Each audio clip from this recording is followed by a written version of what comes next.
Et pas beau le générique de l'âme, franchement, dites-moi. Je me dis toujours que ce générique, je ne le changerai pas pour l'instant.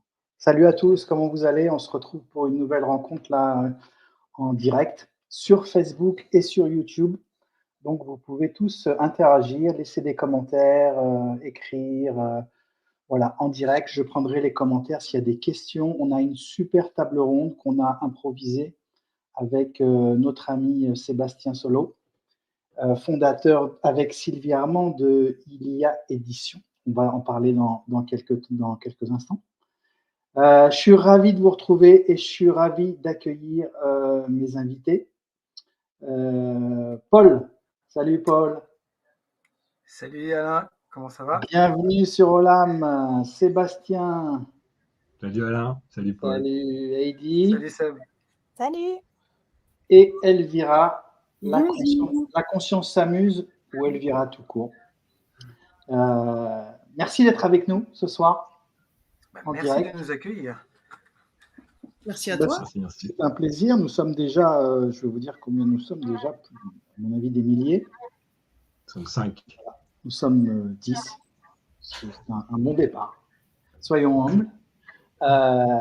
Mais ça va monter très vite, je le sens. En tout cas, ça fait plaisir de vous retrouver. On avait envie de parler. Je vais donner tout de suite la parole à Sébastien, qui va nous présenter Paul. Ok.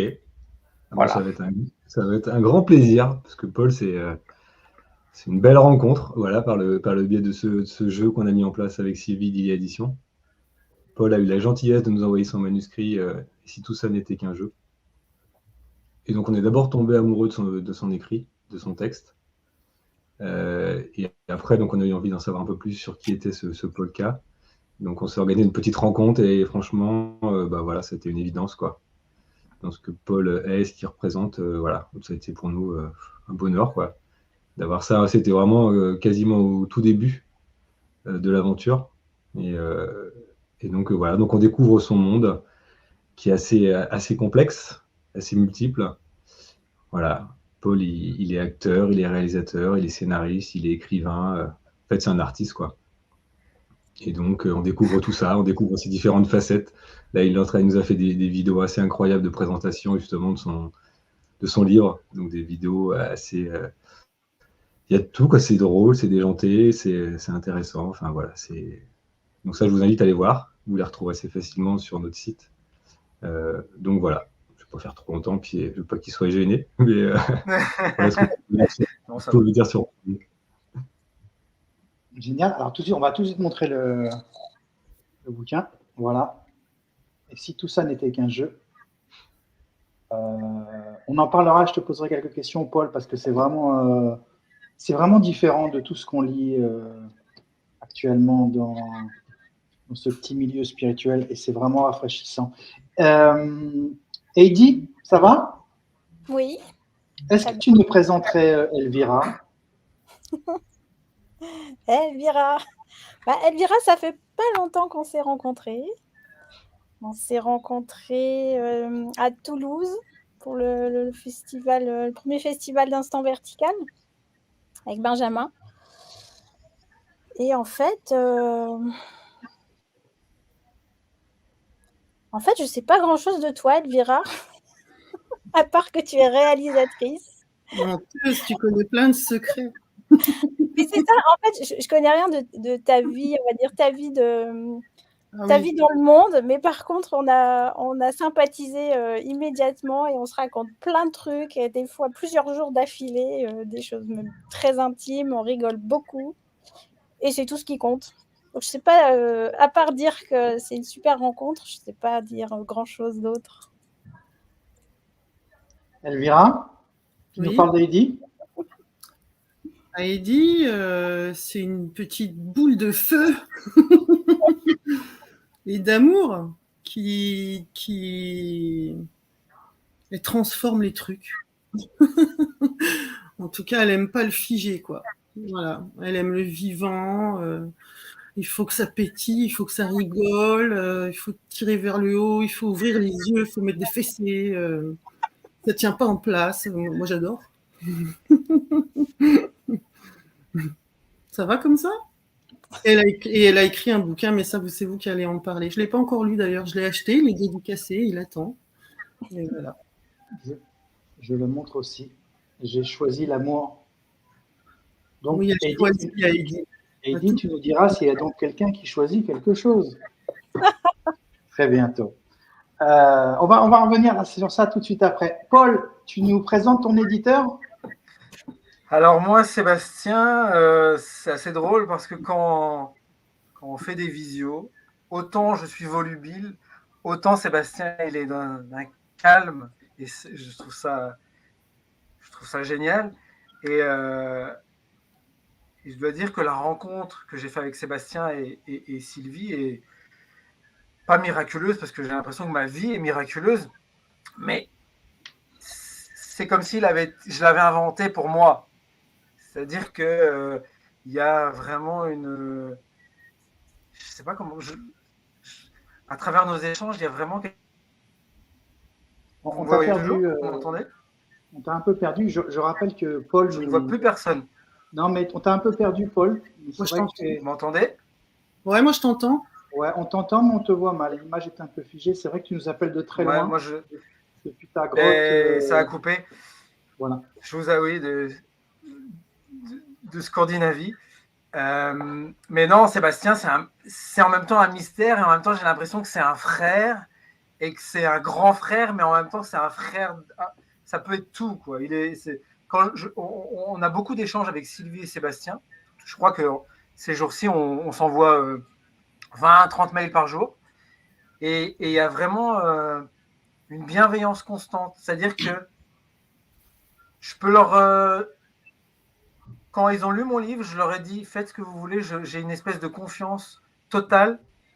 Je ne sais pas quoi dire. C'est comme si je pouvais lui remettre les clés de ma maison et partir. Enfin voilà, il y a une espèce de confiance absolue. Ça, voilà. On se connaît pas en fait. On s'écrit. Il y a vraiment c'est dans l'air. Je pourrais pas dire quelque chose il n'y a pas de choses factuelles. Il n'y a pas de choses. C'est vraiment ouais, c'est dans l'air en fait. C'est vraiment c'est une évidence. Sébastien, pour moi, est une évidence. C'est joli, ça. Et Edith, toi aussi, tu as travaillé avec eux? Oui. Oui. Heidi, c'est la première. C'est celle qui a eu le courage, la première, en fait, de nous rejoindre, qui nous a envoyé son manuscrit. Et d'ailleurs, là, franchement, on avait quasiment reçu les deux coup sur coup, mais pour nous, c'était juste ahurissant. C'est-à-dire qu'on n'existait même pas, quasiment. On reçoit ce texte d'Heidi et on se dit, mais pourquoi elle nous l'envoie à nous, en fait? Elle pourrait l'envoyer n'importe où, nous l'envoyer à nous, et elle a choisi de nous faire confiance. Enfin, pour nous, c'était un miracle. Tu parlais de miracle, c'était ça. Et Paul, il est arrivé presque juste derrière. Enfin, c'était juste dingue, quoi. Donc, Heidi, c'est pareil, hein, une rencontre incroyable. Oui, à savoir que moi, j'avais acheté le livre avant qu'il soit édité chez Ilia de Sylvie.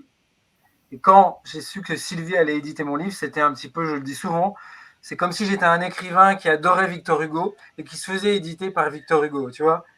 C'est mon livre de chevet et pour moi, c'était le plus, pas inespéré, mais c'était genre un cadeau.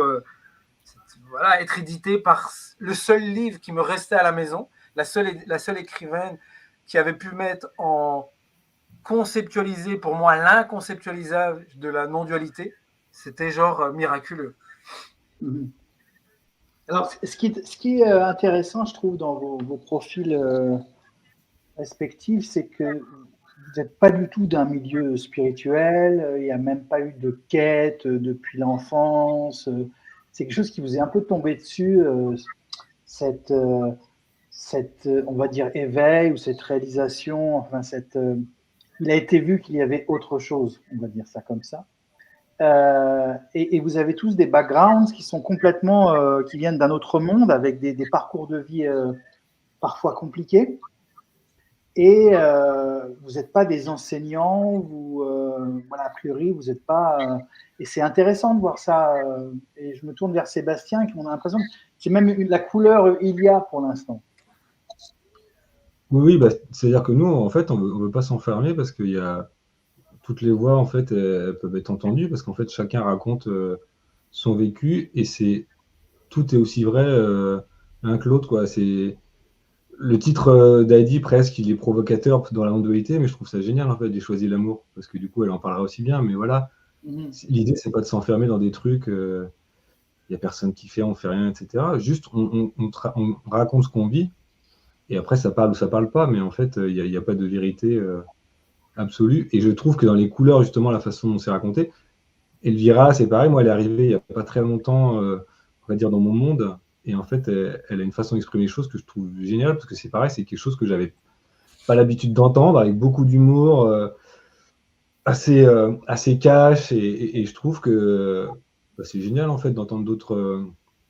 Parce qu'au bout d'un moment, il peut y avoir une saturation. Moi, pour avoir été longtemps dans certains milieux d'entendre, à un moment donné, il y a des trucs qui fatiguent, quoi. Et je trouve que voilà, toutes les expressions, en fait, tu sais, c'est comme une palette de couleurs. On a envie que toutes les couleurs elles apparaissent en fait sur le dessin, quoi. Donc on s'amuse avec ça, tout ce qu'on reçoit, on a ça en tête. On veut vraiment pas être enfermé dans une catégorie, quoi. En fait, nous, c'est pas compliqué quand on reçoit quelque chose. Si franchement, ça nous fait. Si on a l'envie derrière de le faire lire à quelqu'un, de dire c'est génial, ça me plaît, bah, pour nous, c'est ça, quoi. Et après, peu importe comment ça raconté, ce que tu as dit, ça parle ou ça parle pas, quoi. Alors, je reviens sur cette idée-là on a la télé qui s'allume à nouveau. On va y être, c'est pas grave. Je reviens sur vos parcours. On ne va pas rentrer dans le détail, mais il y a quand même un dénominateur commun, c'est une forme de souffrance. Elvira, je ne connais pas tout ton parcours personnel. Tu nous diras si tu te sens concerné. Mais on a l'impression que, enfin, moi je le sais parce que pour côtoyer des centaines de participants, la souffrance est quand même le moteur principal à cette découverte de notre vraie nature, à cet éveil, ce besoin de voir s'il n'y a pas autre chose. Est-ce que vous êtes d'accord là-dessus? Là, tu peux envoyer à Heidi, parce qu'Heidi, côté Oui, souffrance. Heidi, elle s'y connaît en souffrance. Elle peut y aller, je pense qu'elle a le pompon. Je ne connais pas la vie d'Elvira, mais je pense que Oui. Heidi, elle est pas mal là. Je détiens le pompon là. Ouais, tu as un joli parcours, Heidi. Mais Heidi, je rappelle qu'il avait fait une super émission avec Olivia où elle avait raconté toute sa vie. Oui. Voilà, on a l'impression.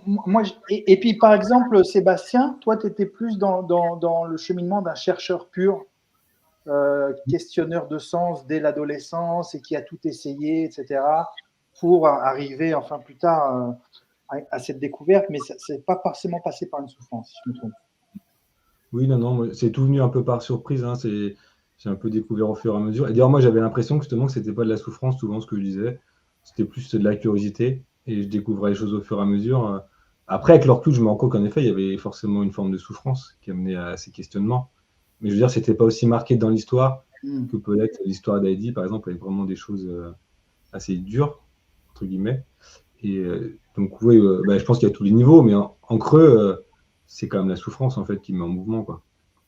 Et alors, tous vous accompagnez, enfin, pas Paul, je crois, mais Elvira, et dans des approches différentes, vous accompagnez des gens. Est-ce que vous constatez ça aussi, cette souffrance qui est le moteur premier pour cette recherche d'autre chose? Elvira ou Heidi, je vous laisse répondre. Oui, le moteur, tu disais la souffrance, le moteur, oui. Oui, c'est le moteur de recherche, bien sûr. Hein. On souffre tellement. Il y a beaucoup de personnes qui se lèvent tous les matins en me disant mais moi tous les matins je me lève et je suis en souffrance et je veux me sortir de là. Donc c'est ça qui met en route, ouais. C'était ça ta question? C'était ça, à peu près, ouais, c'était ça. J'ai eu un plan.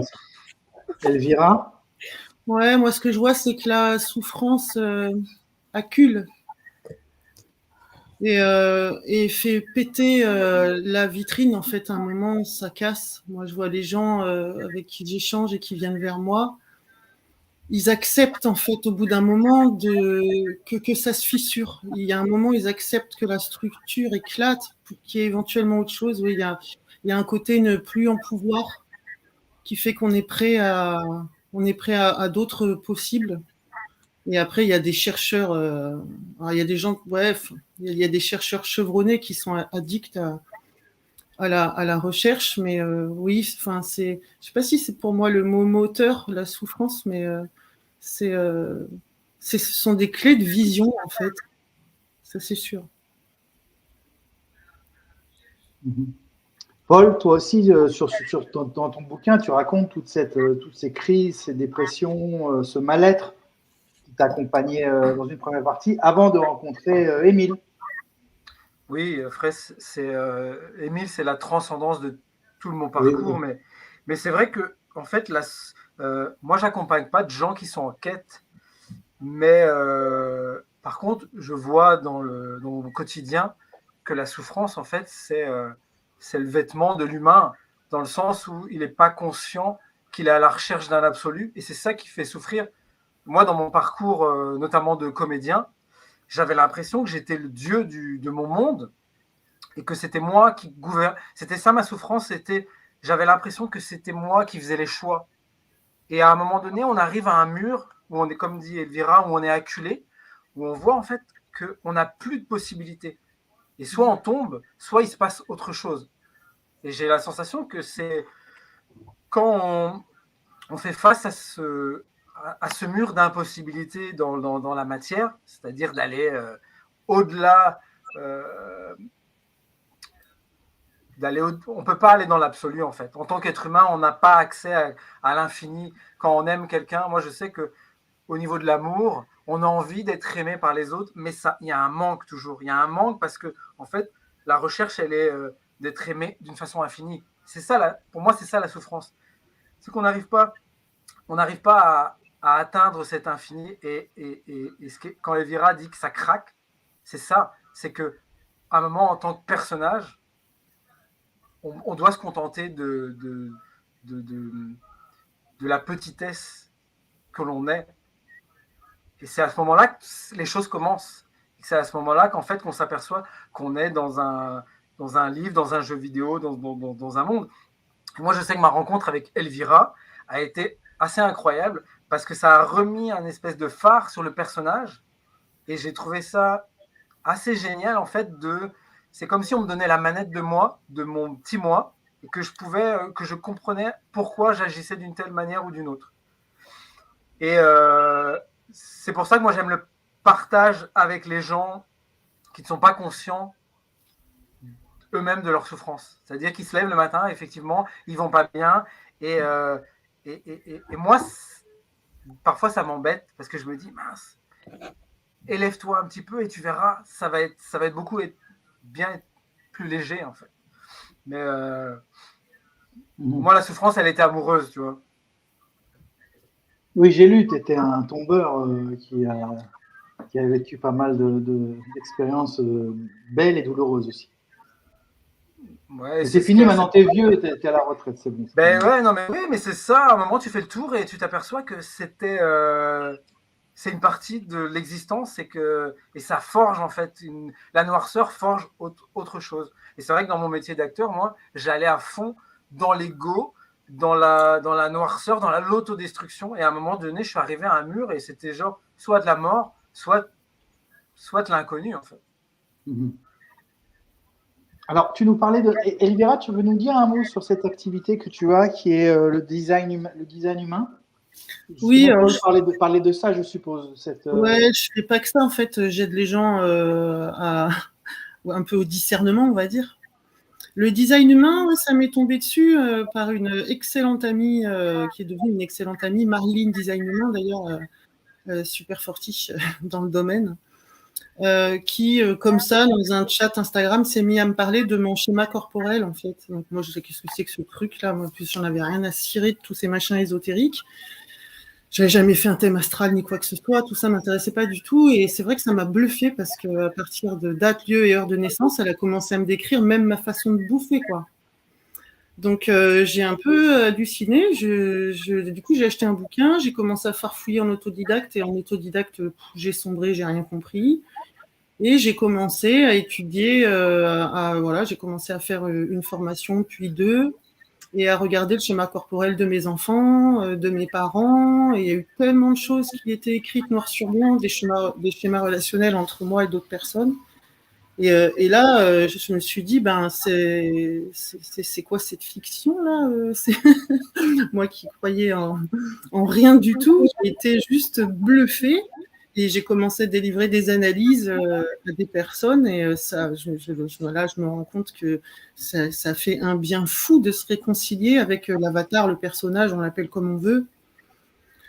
De revenir enfiler la chaussette mouillée pour jouer dans le monde, quoi. Et en t'expliquant ta mécanique, ton énergétique, en fait, une forme de déculpabilisation, de pardon. C'est-à-dire qu'il y a plein de choses qu'on pense, on se dit c'est le mental, c'est mes traumas, c'est mes traumatismes, machin. En fait, non, c'est mécanique et c'est énergétique. Tu fais péter la psychologie, en fait. Ce sont des moteurs, des canaux, des tuyaux, tu as un câblage. Voilà. Et en fait, c'est un peu, je vais faire très court, mais c'est un peu comme si je vais chez toi t'expliquer comment marche ton lave-vaisselle et que ça fait 8 ans que tu crois qu'il lave mal alors que c'est une machine performante, c'est juste que tu sais pas t'en servir et que tu l'engueules à longueur de temps et que tu le blâmes et que tu mets ça sur le compte de la psycho et du mental et je ne sais quoi. Une forme de réconciliation, asseoir le mental à l'arrière de la Cadillac pour qu'il regarde le paysage. Lâcher le volant, en fait. Voilà. Et couper les derniers fils, parce que ça fonctionne pour les gens qui sont ultra identifiés et pas du tout même dans une recherche d'éveil. Voilà.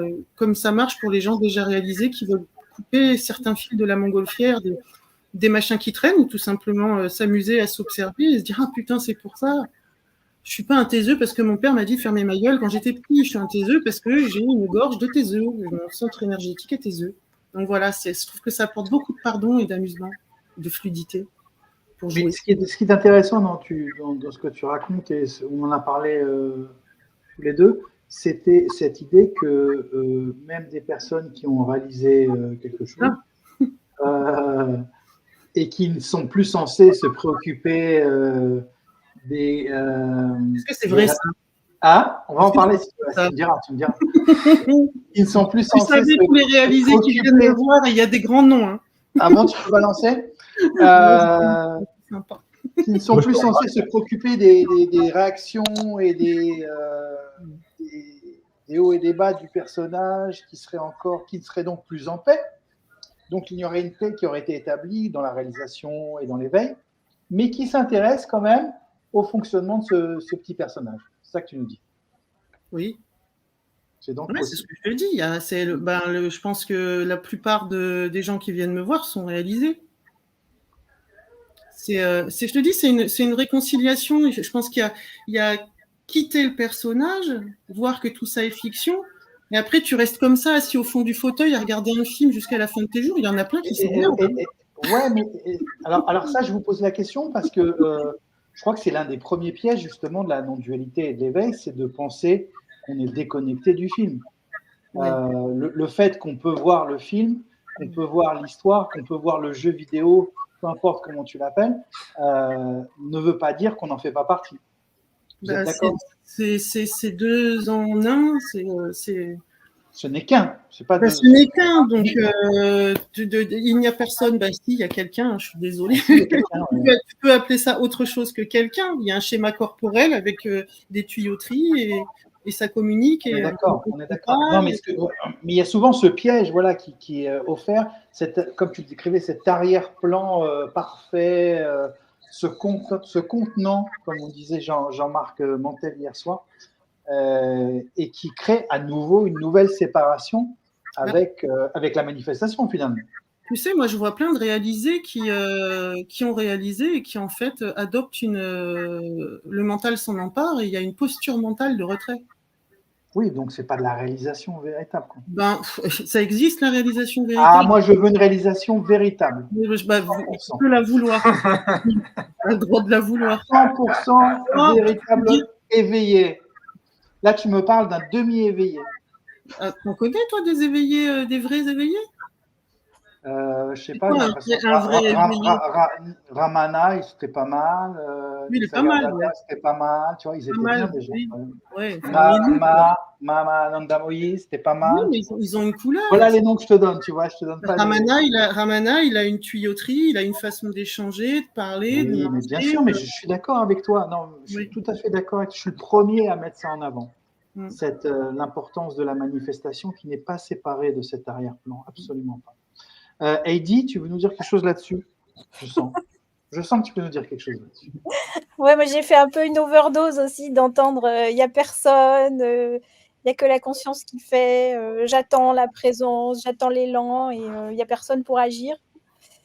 J'ai fait un peu une overdose avec ça. Moi, ça faisait pas du tout partie de mon langage, donc je l'ai découvert il y a quoi, 1 an et demi, hein, tout ce monde-là de non-dualité, réalisation du soi, même de parler de personnages. J'ai découvert ça il y a 1 an et demi.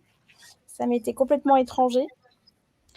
Et puis, j'ai eu aussi les questions, effectivement, de puisqu'il n'y a personne, pourquoi tu as choisi le titre J'ai choisi l'amour?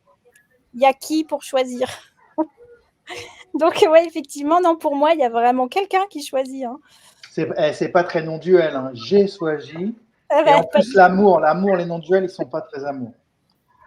non, ça n'existe même pas. Donc, Alors, non, pour alors attends, Eddie. Donc, il y a quelqu'un qui choisit? bah, il y a toujours le personnage, hein, pour moi, hein, bien sûr. Hein. Mais ce personnage, est-ce qu'il choisit quelque chose? On va rentrer. Ah bah ouais, on est là pour en parler. Alors, depuis ma fenêtre, moi, j'ai toujours choisi, oui. J'ai toujours choisi en tant que Heidi qui choisit quoi? Qui choisit de poser son regard plutôt sur tout ce qui fait peur et tout ce qui se raconte des situations, ou orienter, on va dire, mon regard intérieur vers ce choix qui est de choisir l'amour. Mais l'amour avec un grand A, l'amour qui regarde avec sans condition, déconditionné, au-delà de l'histoire, avec cet amour que l'on est au-delà de la forme. Que l'on intègre, que l'on incarne. Et pour moi, ça a toujours fonctionné comme ça, toujours. Donc, soit je rentrais dans les histoires et je croyais à tout ce qui se passait, et puis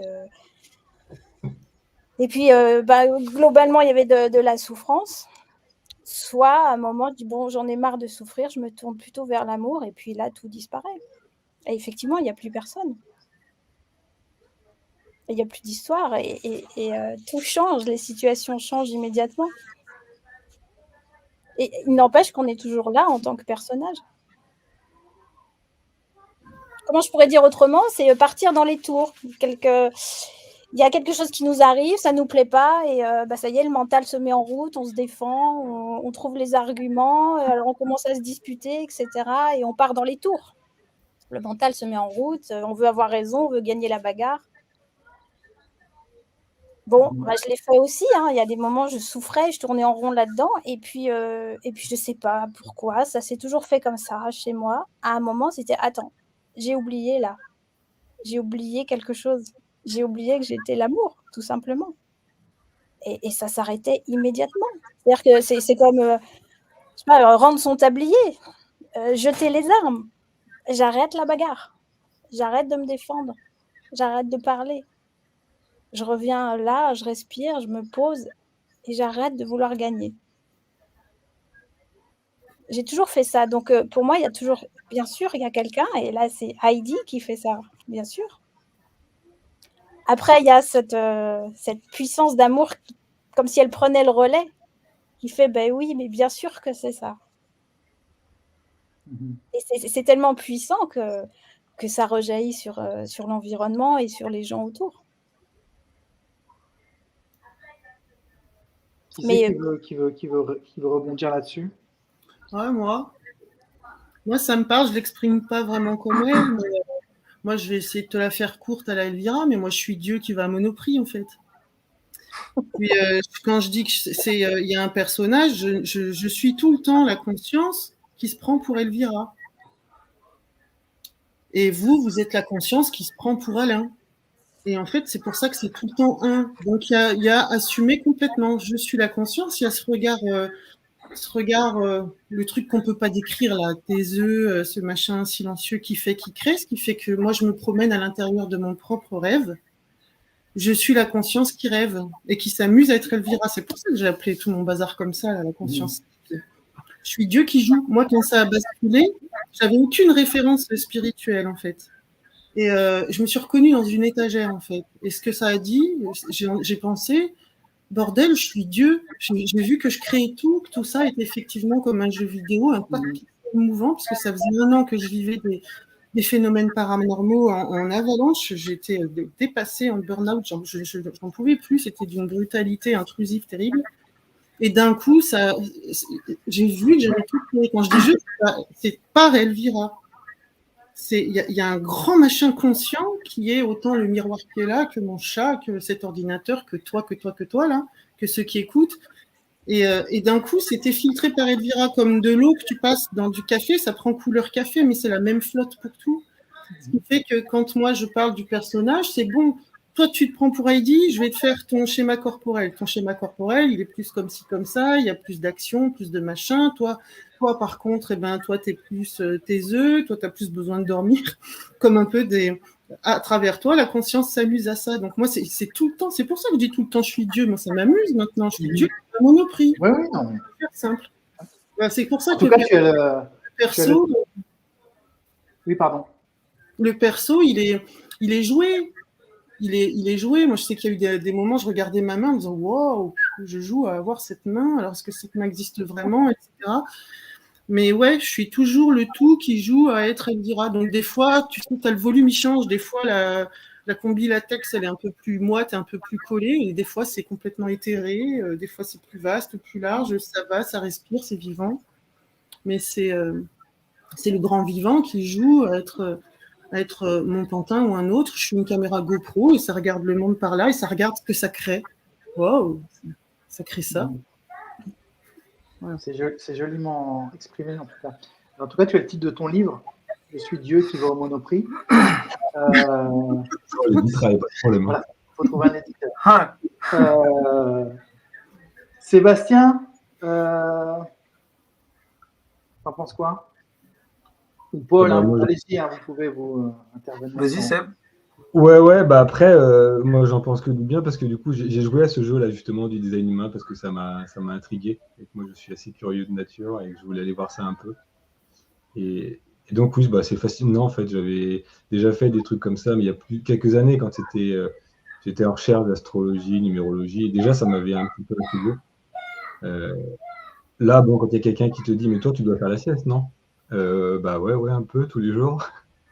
Ça explique plein de choses, en fait, indépendamment de ça, dans le comportement, dans le fonctionnement. Donc ça m'amuse, en fait, de voir que...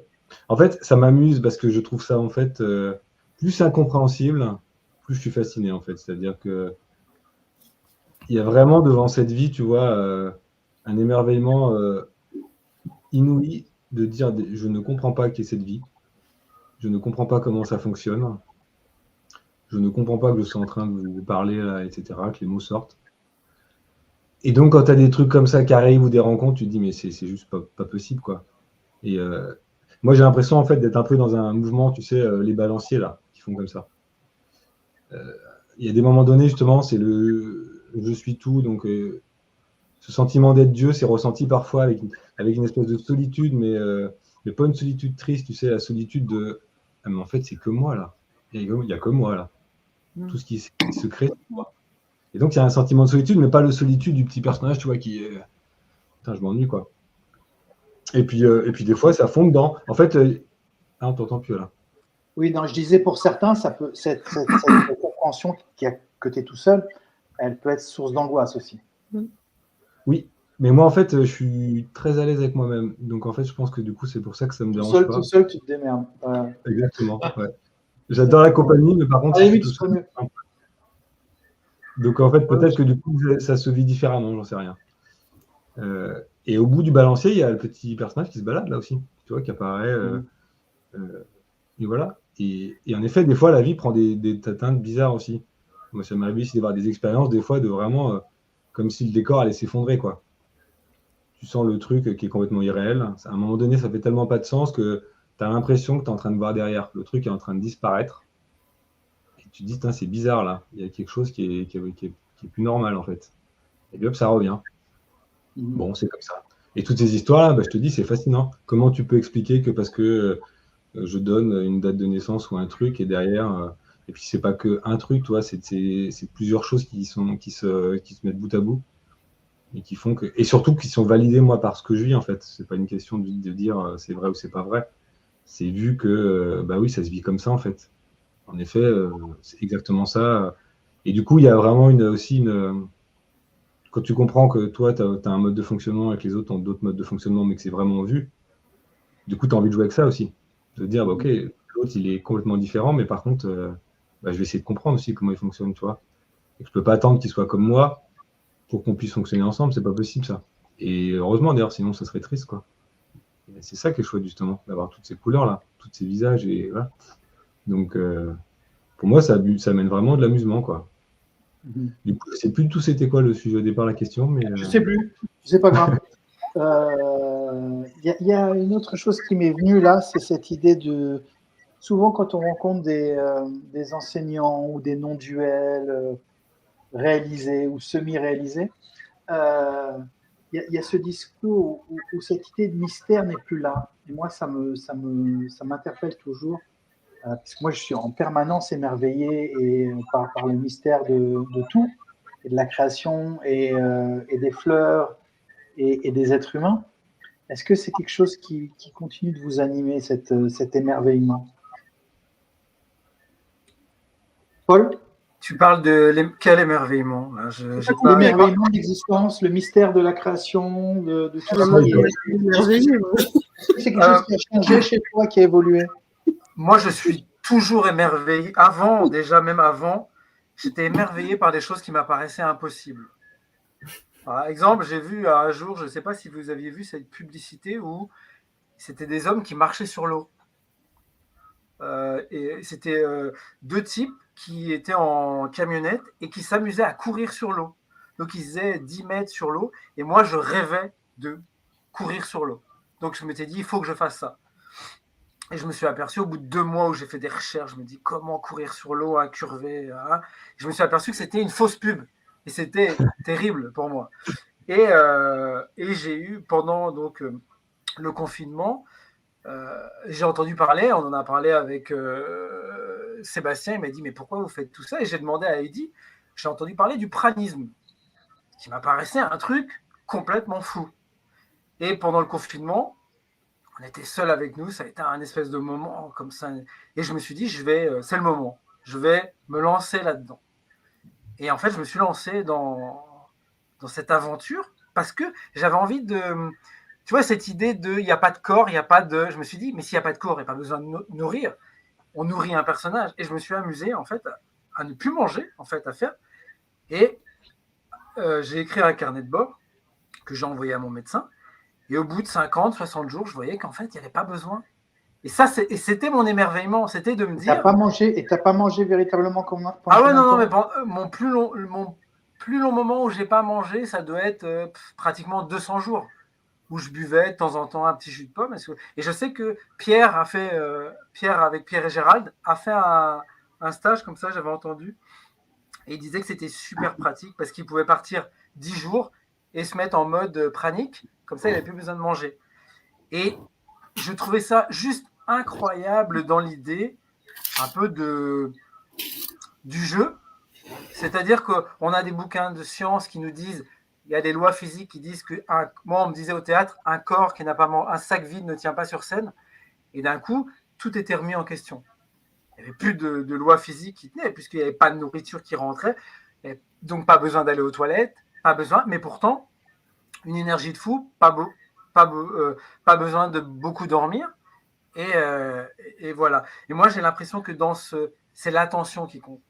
C'est-à-dire que y a une sorte d'attention. La vraie attention, c'est l'attention de partout. Et dès qu'on perd l'attention, on rentre dans une espèce de densité du corps, dans des émotions, dans des choses qui fait qu'il y a le personnage qui revient à l'assaut et qui peut se trouver dans des combats qui, en fait, n'ont pas lieu d'être.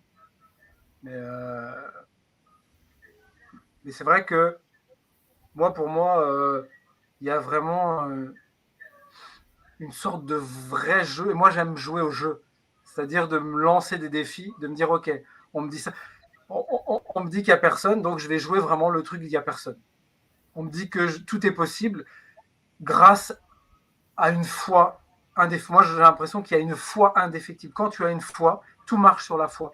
Si je crois à quelque chose, dans toutes mes cellules, ça devient vrai. Bah oui. Et y a que ça. Pour moi, c'est la seule règle. Et c'est si je crois dans quelque chose, c'est vrai. C'est la règle de Dieu, en fait. Si je crois que je ne peux pas manger, des fois, il y a des gens qui me disent, mais est-ce que moi, je peux ne pas manger? Je leur dis, tu peux le faire, mais si tu le fais, tu vas mourir. Mais si tu le fais, tu dois le faire avec toutes tes cellules. Si je monte sur le toit avec toi et qu'on croit véritablement qu'on peut voler, on va réussir. Par contre, je n'arrive pas à croire à 1000% que je peux voler. Mais je suis sûr qu'on pourrait le faire. Tu essaieras et tu me dis, hein, tu essaieras et tu me dis. D'accord. Merci. Les amis, vous êtes déjà une centaine entre YouTube et Facebook à nous suivre. Si vous avez des questions, n'hésitez pas à les poser. Eddie, est-ce que je voulais t'entendre rebondir sur cette idée de mystère? Que ça te parle? De mystère ou d'émerveillement? Tu parlais d'émerveillement, mystère de la vie. Est-ce que c'est quelque chose qui est toujours là en toi? Ah oui, ça a toujours été. Hein. Ça m'a toujours habité. Hein. Malgré les bas-fonds dans lesquels je suis descendue, il y avait toujours cette force et qui m'émerveillait, effectivement, dire mais c'est pas possible, je peux pas mourir. Et ça me remettait sur mes deux jambes et avec vraiment une joie et un émerveillement, effectivement, de tout, mais juste de tout. Tout. Juste tout le temps. Je suis toujours, même chez moi, hein, je suis collée à la fenêtre et je regarde soit les nuages, soit les montagnes, soit le soleil, les reflets, les feuilles, les mains qui font la vaisselle ou les sourires des gens dans la rue. Enfin, tout est source d'émerveillement et de contemplation. Bon, j'ai toujours été contemplative aussi, donc tout fait du bien, tout fait goûter la vie, tout fait goûter le calme ou la joie, tout le temps. Tout le temps. Donc, bien sûr, toujours maintenant, ça a toujours été. Enfin, je me connais que comme ça. Merci, Eddie. Alors, je reviens un instant sur cette idée d'éveil, sur cette histoire d'éveil. On a un peu l'impression parfois que c'est un mot tabou, qui dérange, ou qui n'est pas clair, ou qui est un peu utilisé à toutes les sauces. Comment vous le définiriez-vous chacun? Et est-ce que pour vous, c'est une étape ou une étape avant autre chose On parle souvent, il y a éveil, et puis après, il y a réalisation, enfin, selon les enseignements, selon les maîtres, etc. Et puis, il y a des enseignements qui n'utilisent pas du tout le mot d'éveil. Voilà, j'aimerais avoir votre définition de ça dans le cadre de votre expérience d'éveil personnel. Quoi. Qui c'est qui veut commencer? Moi, je veux bien. Pour moi, j'ai la sensation que c'est la fin de la souffrance. Si je reviens au design que m'a fait Elvira, il y avait vraiment quelque chose, elle me parlait d'une météo qui est, je ne sais plus comment tu m'avais dit ça, mais qui était, j'avais pas de prise dessus. Après, moi, hein, ouais, voilà. L'éthique au niveau des émotions. Ouais, et elle me dit, ça se trouve, elle me dit, je pense que des fois tu dois te réveiller le matin où ça va pas, et effectivement, avant, on va dire mes 39 ans, où j'ai vraiment subi le mur, j'avais ce côté où je voyais la vie à des moments, il y avait un cafard, mais j'avais envie de mourir sur place, quoi. Je me dis, mais comment je vais faire? Et je m'aperçois que ça n'existe plus en fait dans mon existence. Il y a plus de parfois, ça m'arrive une microseconde d'avoir un espèce de trou noir comme ça, et je me dis, mais ça vient me prendre, mais ça dure vraiment une microseconde. C'est comme un rappel de quelque chose. Et puis c'est vu. J'ai pas entendu? Je dis c'est vu. Oui, voilà. C'est exactement, c'est ça. Mais c'est ça, pour moi, c'est la fin de la souffrance, en fait. C'est la fin de l'importance de la petite. Enfin, c'est la fin de l'importance de la grandeur qu'on croit être, en acceptant d'être quelque chose de tout petit qui accueille la grandeur du tout, on va dire. Et c'est comme si ça s'encastrait. Tu vois, c'est comme si le personnage que Paul est vient s'encastrer dans un espèce de tout, et il accepte de se mouvoir dans ce tout qu'on dit, voilà, je suis tout. Mais en fait, c'est juste un espèce de puzzle où je suis une pièce qui vient échanger avec Alain, avec Elvira. Mais Paul, est-ce que c'est pas le contraire? Est-ce que c'est pas la réalisation de la grandeur que l'on est qui accueille ce petit bonhomme qu'on croyait être? Moi, j'ai l'impression que c'est la même chose, c'est un Oui, paradoxe. je comprends bien cela. Mais cette réalisation, c'est la réalisation du grand Paul. Oui, mais moi, j'ai la sensation que c'est en acceptant ma petitesse, et c'est même avec Elvira que j'ai encore plus ingéré ça, c'est en acceptant complètement la petitesse de mon personnage, de n'être que ça, que d'un coup, il y a une espèce de transcendement, je ne sais pas si on peut dire ça. Transcendisation du reste. Je ne sais pas si... c'est vraiment en ayant mis un espèce de projecteur sur quelque chose qu'il y a eu quelque chose d'encore plus grand, plus facile, plus... Et pourtant, et c'est marrant parce qu'en commençant le design, ça m'a remis à un moment dans une densité pas très agréable. Je me suis dit, ah merde, et je commençais à avoir des disputes que je n'avais plus, à défendre des choses, et c'est comme si je me remettais d'accepter en fait qui j'étais. Et il y a vraiment de l'acceptation de la petitesse pour une pièce de puzzle, tu vois, il y a une espèce de tout, tu es une pièce de puzzle et tu te rimbriques dedans et tu dis, ok, moi je joue à ça. Je joue à Paul qui écrit des petits trucs et je ne joue qu'à ça. Et en même temps, je vois qu'autour de moi, il y a une espèce de fluctuation. Et si je vais pas bien, je vois que le paysage, il est plus gris. Si je vais bien, tout le monde... Enfin, tu vois que c'est ça. Quelqu'un veut rebondir là-dessus? Oui, moi je veux bien parce que ça me parle bien. Moi j'ai vraiment aussi l'impression d'une danse permanente, en fait, d'une modulation. C'est-à-dire que c'est toujours au même endroit, c'est toujours le même temps. Et ça se module, en fait. Ça prend des formes différentes.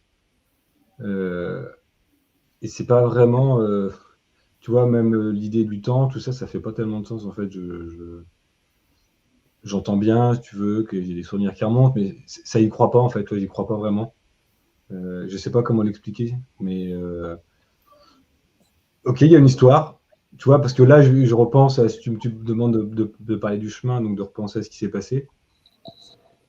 C'est vraiment vu comme, tu vois, comme une histoire. Est-ce que c'est vraiment arrivé? Je sais pas trop, en fait. Moi, le souvenir que j'en ai, justement, c'est qu'il y a eu une recherche au début qui n'était pas vraiment vue comme une recherche. Et puis, à un moment, ça a percuté en disant, mais en fait, c'est Dieu que je cherche. Et là, c'est comme si le feu avait brûlé, mais d'un coup, ça avait foutu une bûche énorme dans le brasier. Et donc là, il y a eu une phase, je ne sais même pas combien de temps, où là, par contre, ça a vraiment cherché à fond. Alors, sauf qu'après, comme ça cherchait Dieu, du coup, ça ne trouvait pas, parce que Dieu, c'était un imaginaire, tu vois, ça tendait quelque chose peut-être d'énorme. Et puis finalement, le feu s'est un peu éteint, et puis ça a été reconnu. Et du coup, c'est revenu à une vie, tu vois, une vie, une question, en fait.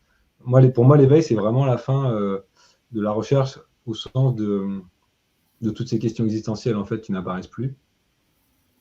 Et la vie, en fait, du coup, est beaucoup plus légère parce qu'en fait, elle se vit sans ce poids du questionnement.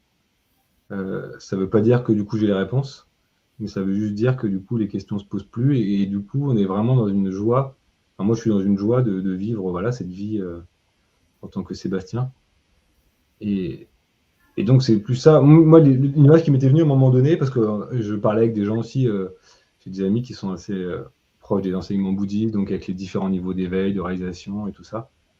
Mais en fait, moi, ce que je vis, c'est un peu comme quand je jouais aux petits chevaux quand j'étais gamin.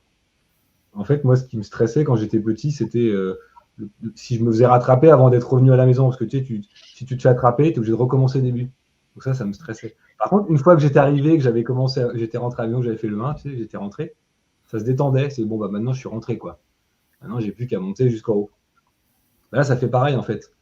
C'est-à-dire que maintenant, peu importe en fait la forme que va prendre l'histoire, tu vois, qu'après il y ait un autre éveil, une autre réalisation, je sais pas, en fait, ça fait.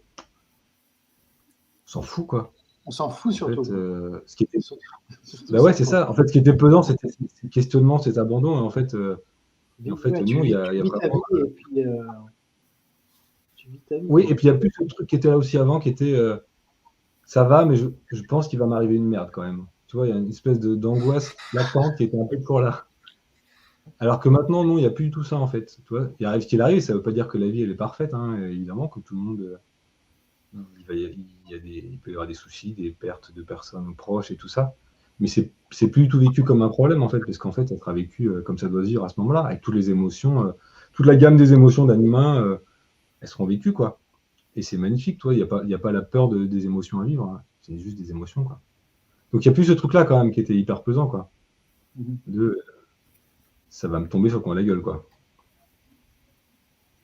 Il y avait cette peur en permanence de quelque chose de dramatique. Oui, parce qu'il y avait un sentiment d'être tellement petit que tu te dis, mais je suis tellement petit que de toute façon, je vais me faire écraser, quoi. À un moment ou à un autre. Toi, dans ce monde-là, forcément que je vais me faire écraser, quoi. Et comme il n'y a plus cette perception Avec cette réalisation vient une forme de confiance. Voilà, Elvira disait je suis Dieu. Il y a cette confiance d'être dans les bras de quelque chose de divin, quoi, qui est quoi qu'il arrive. Ah oui, c'est exactement ça. C'est vraiment ça, une confiance, mais alors ouais, absolue et totale. Que en fait, tout va bien. Heidi? Oui, je peux dire que la même chose que Sébastien. C'est ça, c'est une confiance absolue. Moi, on va dire pour moi, ça a été un chemin un peu spécial parce que le premier éveil a eu lieu il y a très longtemps, où j'ai vu effectivement que Heidi n'existait pas en tant que personne, que tout ça n'était qu'une grande hallucination. Toute ma vie, tout ce qui se passait, c'était juste quelque chose que j'étais en train d'halluciner.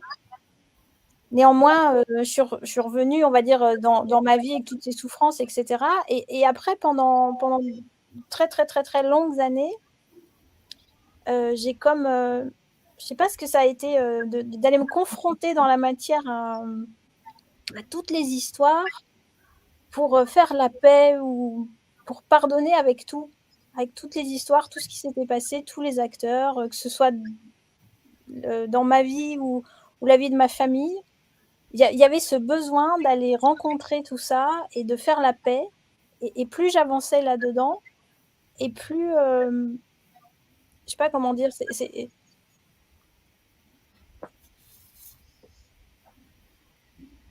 je sais pas trop le mot, c'est comme s'il y avait des étapes dans le pardon ou dans l'amour, d'aller visiter comme ça chaque histoire et chaque acteur pour faire cette paix. Je sais pas, c'était hyper important pour moi d'aller pacifier et voir ce pardon se répandre partout. Et ça a pris plein d'années. Et ensuite, je me dis, bon, maintenant, je vais m'occuper de moi. Et m'occuper de moi, c'était aller vraiment dans la profondeur de mon être. Pour moi, c'était justement, oui, ne plus souffrir. Le fait d'avoir fait la paix avec ces histoires, il n'y avait plus de souffrance.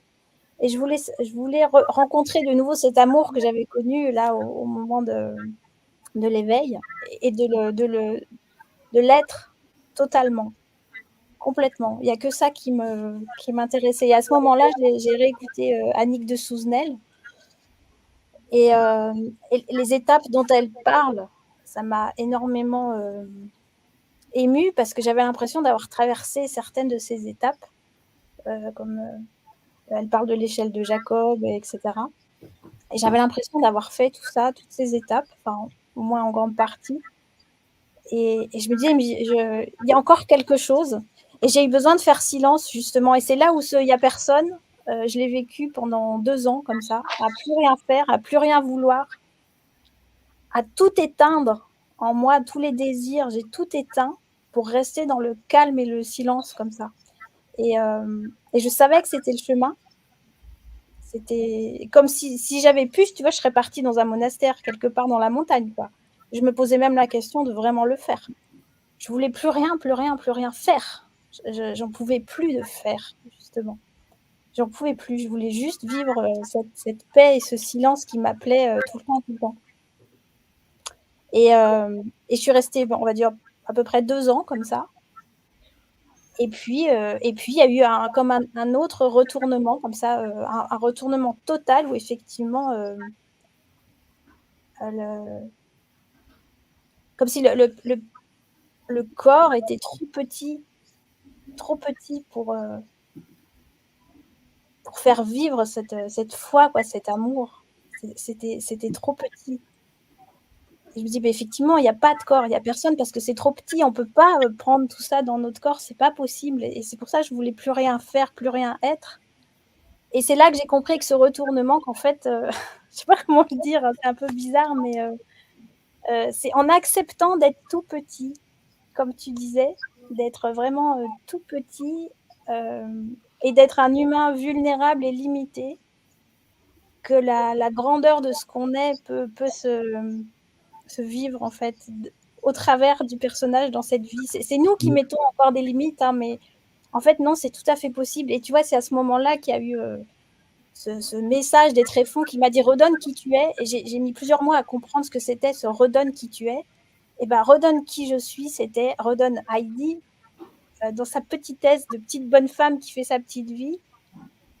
Mais redonne ton histoire pour enfin, je sais pas comment le dire, tu vois, c'était. Ouais.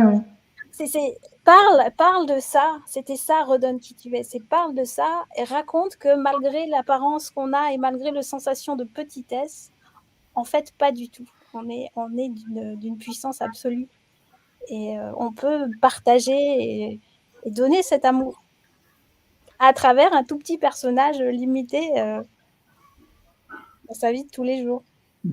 Ben, ça rejoint ce que disait Paul tout à l'heure. Ouais. Absolument. Ouais. Mais c'est vrai que cette étape d'accepter le personnage dans sa petitesse, pour moi, elle a été essentielle. Essentielle parce que je voulais disparaître, parce que j'arrivais pas à manifester cette grandeur, parce que j'avais certainement un schéma ou une idée de ce que c'était que d'être grand ou d'être sage ou je ne sais quoi. Et je me disais, mais j'y arriverai pas et c'est pas possible. Mais parce qu'on n'est pas si petit que ça, en apparence. Donc, accepter le personnage dans sa limitation a été essentiel et a été révélateur de cette puissance. J'allais me tourner, merci Heidi, j'allais me tourner vers Elvira pour lui poser une question sur son regard sur le corps. Je ne sais pas pourquoi. Et justement, il y a Blaise, notre ami Blaise, qui nous pose une question. Peut-on faire une analyse de schéma corporel si l'on ne connaît pas l'heure exacte de sa naissance? Oui, je l'ai déjà fait. Du coup, s'il n'y a pas du tout d'heure, mais qu'on a au moins la journée, je regarde tout le panel des schémas et j'analyse uniquement les points qui sont stables. Ou éventuellement, je peux poser une ou deux questions ou donner une ou deux éventualités sur un centre. La personne se reconnaîtra. Des fois, ça m'est arrivé de donner une ou deux options. Et d'ailleurs, du coup, je fais un prix parce que ça me demande. Du coup, c'est beaucoup plus cher. Mais oui, c'est quand même le double, Blaise. Pour voir si sur 24 heures, ça bascule pas du tout au tout. Voilà, si on a un peu de chance, il reste plein de choses qui existent encore. Ça m'est arrivé récemment 2 fois. Il y avait une personne, il restait que quelques données, et puis une autre personne, il restait presque tout sur 24 heures. Donc oui, on peut, il faut regarder. En tout cas, ça donne envie de le faire. Je t'ai oublié, mais on va le faire. Je vais te commander une. Vous pouvez tous retrouver le Designima sur la page. Vous contactez Elvira et tous ceux qui ont envie de le faire. Absolument. Alors oui, la question c'était sur rapidement chacun, parce que le temps avance déjà. C'était votre regard sur le corps. C'est quelque chose que je trouve de plus en plus important. Moi, ça me parle de plus en plus. Si au début on était dans cette approche non duelle, un peu radicale, je ne suis personne, je ne suis pas le corps. Moi, je trouve que plus on avance dans plus ce corps donne toutes les réponses dans l'instant présent. Je voulais avoir votre regard là-dessus. Vous ne battez pas. Bon, allez, je veux bien commencer. Allez, corvée. Bah oui, non, en effet, moi, c'est intéressant parce que c'était pas du tout. Moi, j'avais plutôt une approche intellectuelle et puis dans mon approche professionnelle déjà, et puis c'était pas forcément quelque chose qui m'intéressait spécialement. Et il se trouve que maintenant, en plus de l'édition, je suis aussi réflexologue et je fais des massages. Et en fait, j'ai découvert cette approche corporelle et c'est vrai que ça, j'en suis qu'au début et je trouve ça. Bah, il y a énormément de joie en fait à passer par le corps et à se rendre compte à quel point le corps est juste dingue, quoi. Quand je vois l'intelligence naturelle du corps qui s'exprime à travers les gens que je reçois, la façon dont il raconte tout en fait. Quand on est à l'écoute du corps, en fait, il fait que de parler en permanence, il exprime tout. Juste, on comprend même pas comment ça marche, quoi. On est capable, tu vois, d'envoyer des fusées dans l'espace, mais on est incapable de comprendre vraiment comment fonctionne le corps. Tu vois, quand on se rend compte que les émotions, elles sont localisées à des endroits, que le corps est en permanence en train d'essayer de se rééquilibrer, que quand ça parle à un endroit du corps, ça vient raconter une histoire, etc. Enfin, c'est juste, en fait, on ne comprend pas. On peut constater qu'il y a des choses qui se passent, mais en fait, on n'a pas la capacité, tu vois, de comprendre vraiment comment tout ceci fonctionne, quoi. C'est juste dingue, quoi.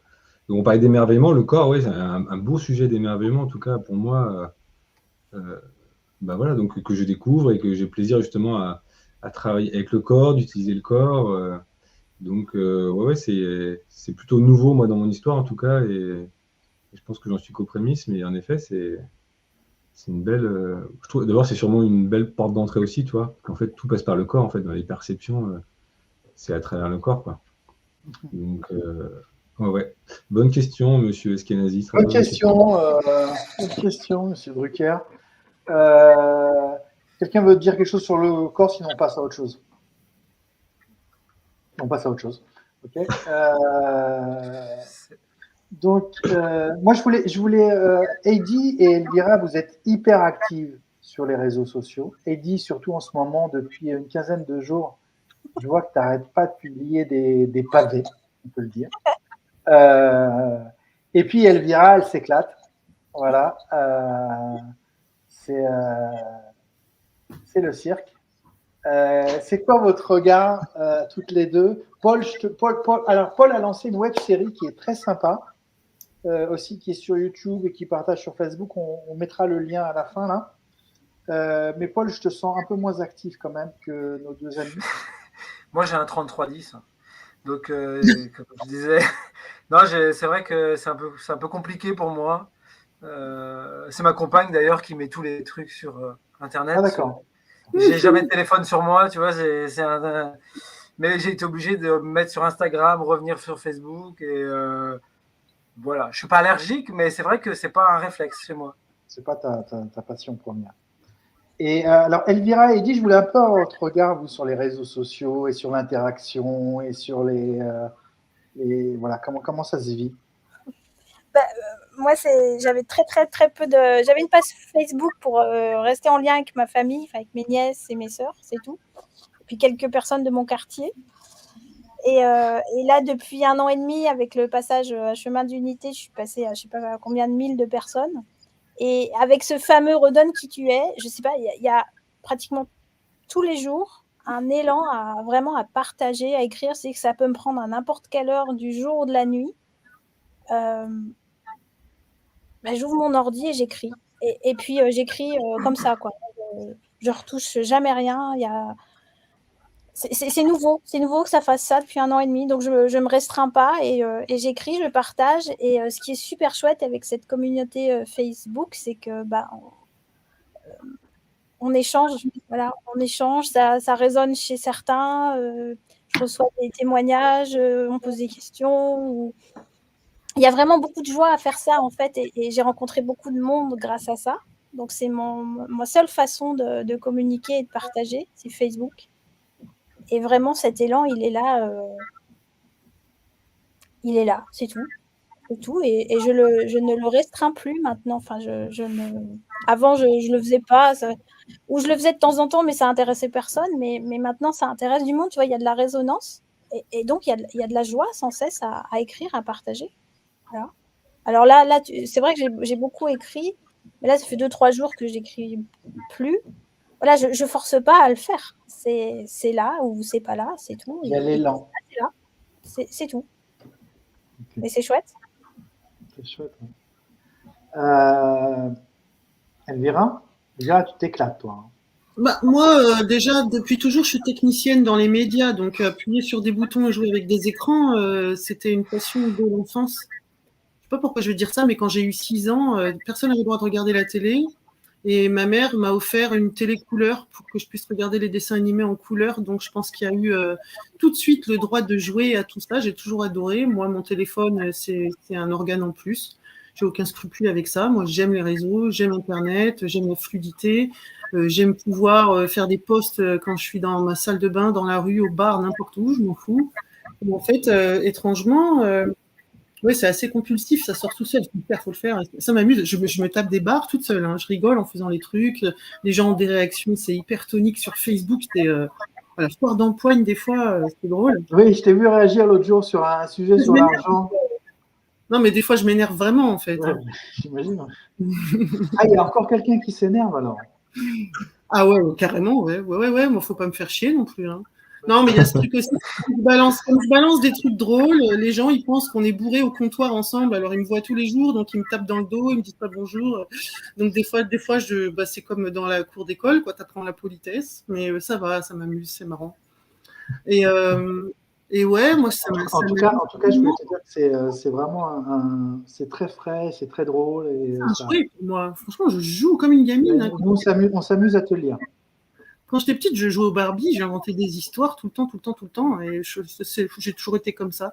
Alors que dans ma vie, depuis 2-3 ans, depuis le début de ce cheminement étrange là, au contraire, je suis hyper calme, je suis toute seule, je fais mes petits trucs dans mon coin, dans ma bulle, je vis comme une nonne, c'est ça qui est étrange. Donc il y a un drôle de contraste, alors qu'avant j'étais un animal de meute, j'étais tout le temps dehors et tout ça.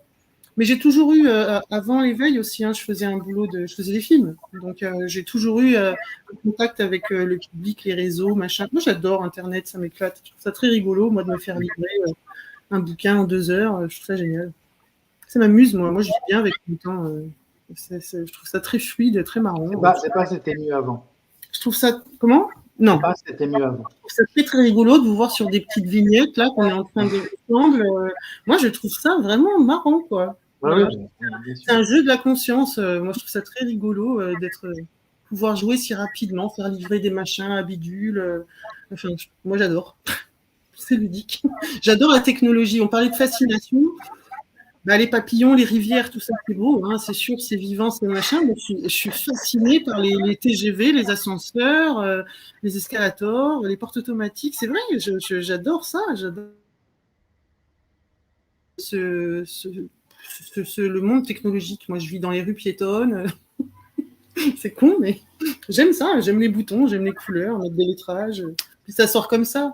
Mais la chat, de toute façon, tu regardes mon schéma corporel, c'est un schéma de fusée qui a des trucs à dire. Hein. Je cherche pas. Voilà. Les amis, on va bientôt conclure, parce que ça suffit. Hein. Sur un malentendu. Comment ? Ça s'est vu. S'il n'y a pas de questions non plus, il y a plein de commentaires, mais il n'y a pas forcément des questions. Est-ce que, alors donc toi, Elvira, tu accompagnes avec le design humain. Entre autres, mais pas seulement. Hein. Non, pas seulement. J'allais vous demander, est-ce qu'il y a un élan Est-ce qu'il y a un élan pour accompagner en privé ou en groupe ou à partager sur ce cheminement spirituel? Oui, en one-to-one, je le fais, j'échange beaucoup, j'aide beaucoup de gens aussi. Je ne fais pas que du design humain, le design humain est un de mes outils, mais non. Si, j'aide les gens en one-to-one, il y a plein de gens qui m'écrivent, voilà, des Zooms, des rendez-vous. Moi, j'ai la chat, j'aime bien parler aux gens, je suis assez à l'aise avec ça. Moi, j'aime bien. J'aime bien, j'aime ça, ouais. J'aime partager, c'est surtout que j'ai vécu cet éveil d'une façon tellement isolée, brutale et en solo, il m'a plu dessus de l'éveil avec une brutalité monstre alors que j'étais pas en recherche.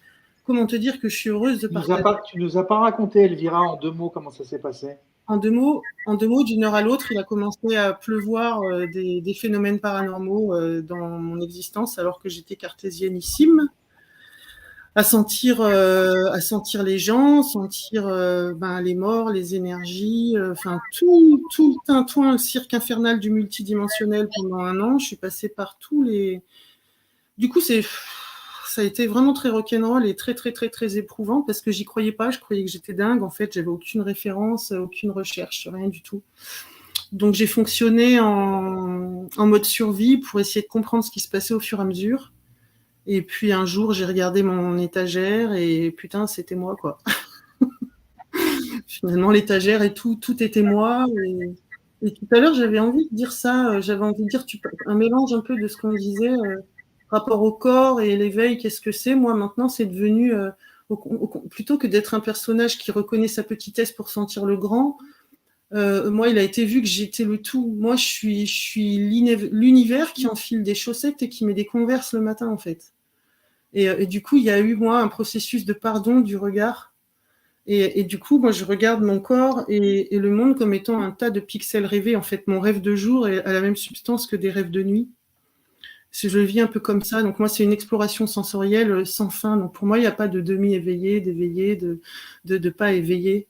On s'en rend compte ou pas, mais on est dans un rêve hallucinatoire au présent. On est un tas de pixels qui se déplacent en fonction du regard qu'on pose. Donc, c'est un peu ça que je voulais dire tout à l'heure. Donc voilà, si je sais même plus si j'ai dû dériver de là où on est parti, j'en sais rien. Voilà, je vous dis ça, j'ai dit ça.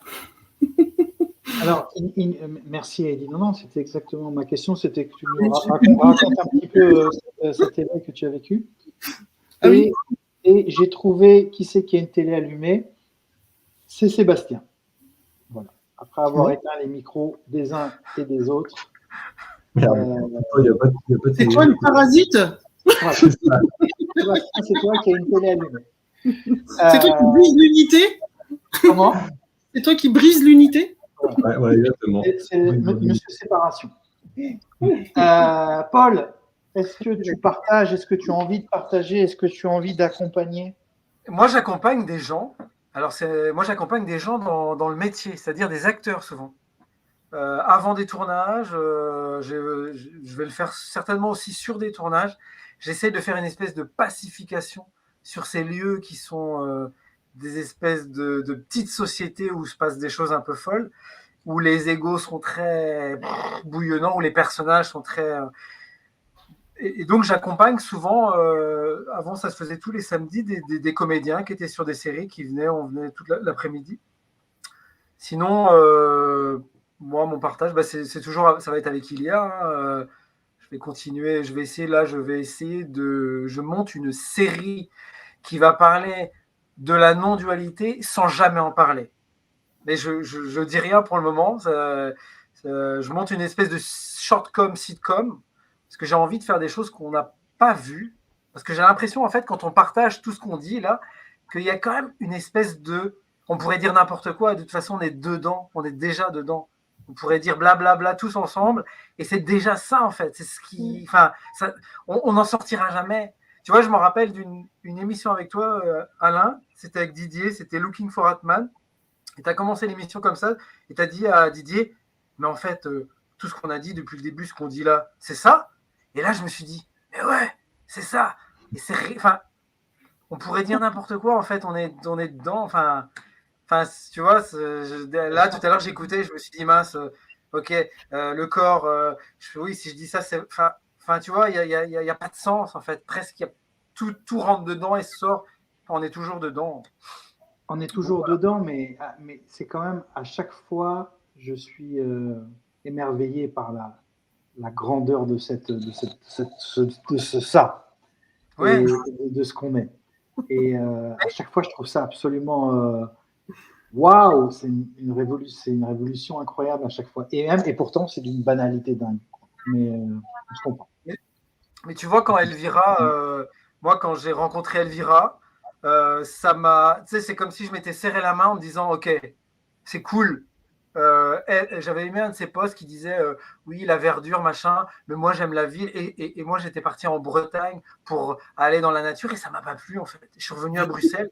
Et je me suis dit, la vie, c'est ça, moi. Les trams, je suis arrivé dans le métro, c'était blondé, j'avais un sourire, je me suis dit, oh, je suis de retour chez moi. Et je me suis. Enfin, Elvira, c'est comme une nouvelle vague un peu, tu vois. C'est on s'en fout, on n'est plus dans le tout est ça, enfin, tu vois. Oui, non, et puis surtout, il y a cette idée de pas se prendre au sérieux, quoi, et voilà, tous ces enseignements, tout ça, et de ramener ça à quelque chose de beaucoup plus drôle, de beaucoup plus léger, quoi. Et, J'ai pas eu le temps de suivre des enseignements, et puis ça a été tellement violent, le réveil a été tellement un réveil brutal là que du coup il y a aussi une forme de catharsis, hein, franchement. Hein. Bon après voilà, j'ai grandi. Si on restait dans l'histoire, dans ma famille, c'est une bande de bout en train, ils sont tous drôles, donc il y a aussi ça, mais bon d'accord, ok, mais ouais, enfin, il y a la couleur Elvira quand même qui est comme ça, quoi. Oui, ouais. Bah, je découvre aussi le retour parce qu'en fait avant ça je faisais des films sur la dictature, donc c'était pas trop c'était très gai. C'était hyper gai, ouais. Pendant 15 ans, j'ai fait que des films sur la dictature et sur les disparitions de personnes avec procès non finis. Et puis là, d'un coup, je poste tout ça. C'est un drôle de. On a changé d'épisode, mais l'humour était là déjà, hein, même si avant, quand je faisais mes films, il faut avoir beaucoup d'humour pour faire des films comme ça, d'ailleurs. C'est conseillé. Donc, ouais, écoute, hein, j'explore. Voilà, c'est un voyage d'exploration. Moi-même, je découvre ce qui se passe. Hein. Heidi, un petit mot sur tes accompagnements? Alors, oui, moi, je reçois des personnes en solo, en visio, on parle de leur chemin. Et puis, je travaille aussi un peu en psychotraumatologie, donc pour aider dans la libération des émotions. Justement, en passant par le corps, hein, grâce aux émotions et aux ressentis dans le corps, on remonte le fil jusqu'à la source. Ça peut être un événement qui nous appartient ou on remonte aussi aux grands-parents, un événement, une croyance. Alors, on guérit ça dans les cellules. Et puis, j'ai mis en place aussi, une fois par mois, un accompagnement en groupe, en visio aussi. Voilà, et puis des fois, j'aime bien témoigner en direct aussi quand je suis invitée. Donc ça, c'est de temps en temps, suivant les événements. Et ça peut être des publics, un public de chercheurs ou bien pas du tout. Pas du tout. J'ai témoigné dans des assos de femmes battues ou blessées. Voilà, ça marche aussi. Puisque je ne parle pas spécialement d'éveil. Je parle de la vie. Je parle juste de la vie courante et de notre regard qui peut s'ouvrir, s'élargir, notre cœur aussi. Voilà. Bon, super les amis. Moi, je vous propose que moi, ça m'a donné envie de faire ça en vrai, en présentiel. Une rencontre comme ça tous ensemble. Donc, si ça vous a plu et si ça vous dit, on pourra envisager de faire la même chose, mais en vrai. Voilà. Ouais. Avec du public, avec du monde, etc. Ça pourrait être super sympa. Et filmé avec captation et tout, ça pourrait être super. Sébastien, je te laisse le mot de la fin. C'est toi qui avais initié, je crois, cette rencontre, non? C'est ensemble, on l'a initié. Ouais. Bah écoute, ça correspond bien à ce que moi j'aime faire en fait. Je me rends compte que, quelle que soit la forme, moi ce que j'aime, c'est accompagner en fait. Et donc que ça soit sous la forme, tu vois, de gens qui viennent me voir là en cabinet, ou que ça soit dans de l'édition ou dans des choses comme ça. En fait, moi ce que j'aime, c'est ça, c'est accompagner. Bon, donc voilà, peu importe la forme. Accompagner, partager. Je suis un peu comme Elvira, j'ai aussi, moi je peux avoir une tendance à l'ermitage. Et je suis très à l'aise dans ça, mais par contre, j'aime beaucoup aussi sortir de mon ermitage pour rencontrer des gens, partager. Voilà. J'aime avoir les deux facettes de la pièce, en fait. Mais ça se sent, on sent chez vous quatre cet amour des autres, cet amour des gens, et c'est agréable à percevoir. Alors, on va conclure. Je vous remonte les livres que j'ai. J'ai choisi L'amour d'Heidi chez Ilia Édition. On salue par la même occasion Sylvie Armand, qui ne pouvait pas être avec nous ce soir, mais qui est la cofondatrice talentueuse de... J'en profite pour le montrer d'ailleurs. La Bible de Paul. Pour qui c'est la Bible, hein, celui-là? Le jeu de la vie. Ah bah tiens. Ça, c'est le livre de Paul. Sébastien, tu nous montres ton livre? Ouais. Ah bah, on parlait de souffrance, justement. Tu vois, le titre qui était venu, moi, c'était ça, vers une vie sans souffrance. Ça me rappelle... Montrer mon chien. J'ai pas de livre. Ouais, et moi, et ça me rappelle une vie libérée. Ça, c'est ton chien. Tu montes, d'accord. Ton livre, Je suis Dieu qui va au Monoprix sortira bientôt. Alors donc on retrouve tous les 4, on vous retrouve sur Facebook. Vous cherchez Paul K, Elvire à la conscience s'amuse, Edith Dupré et Sébastien Solo. Et puis on se retrouve tous, je ne sais pas quand, mais très bientôt. Merci à tous d'avoir suivi. Merci à vous d'avoir participé. Merci à toi. Merci Alain, merci Sébastien pour l'initiative. Merci Paul, merci. Merci Elvira, merci Heidi. Merci. On fait que. Merci à la Moi, vie. je ne sais pas faire. Pourquoi tu ne peux pas faire ça? Après, merci à la vie et merci à tous. L'émission reste un peu sérieux quand même. L'émission, qu'est-ce que j'ai dit? L'émission reste. L'émission reste en replay directement sur Facebook et sur YouTube, donc vous pouvez partager, revoir, vous la repasser en boucle, voilà. Ou vous endormir avec, c'est bien aussi. C'est un peu chiant quand même. Je vous embrasse tous. Merci d'avoir participé. Merci à tous ceux qui ont regardé et qui ont tenu 1h20. Voilà. Je vous souhaite un bon dimanche et puis une bonne soirée. Et puis voilà. Quelqu'un veut rajouter quelque chose ou c'est parfait comme ça? Ouais, on va lancer un truc. J'ai une copine qui s'appelle Olivia qui est réalisée, qui s'est pris un éveil flash dans la gueule. À chaque fois, maintenant, quand elle dit au revoir, elle dit myocarde sur toi. Myocarde sur toi? Myocarde sur toi. D'accord. Allez, c'est parti. Je vous salue. Merci à tous. Merci. Vous pouvez rester après le générique. À tout de suite. Allez, bonne soirée à tous.